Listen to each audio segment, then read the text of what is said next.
The labor market once again defies expectations. A new report shows that employers ramped up hiring last month, but the U.S. unemployment rate could reach 4% for the first time in more than 2 years. Now, regardless of the data, some households are still struggling to stay afloat.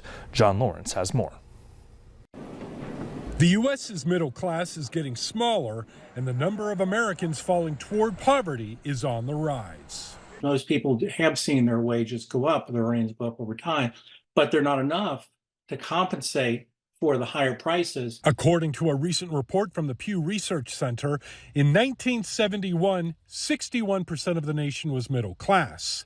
As of 2023, that number dropped to 51%. Just try not to eat out as much. Kind of realized pretty quickly that that's unsustainable, so just trying to make some more meals at home. Pew researchers define middle class as having a total income at least 2/3 to twice as much as the median household.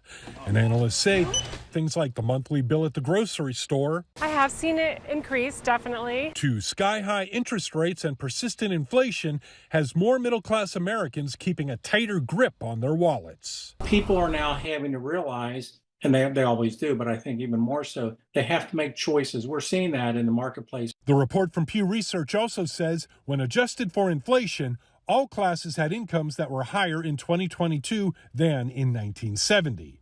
But the increases for those in the middle and lower brackets were much lower than the upper class. I'm John Lawrence reporting. Now, as for those above and below the middle class, corporate earnings reports and economic data shows many lower income consumers are having trouble paying their bills on time, and wealthy Americans are purchasing less overall.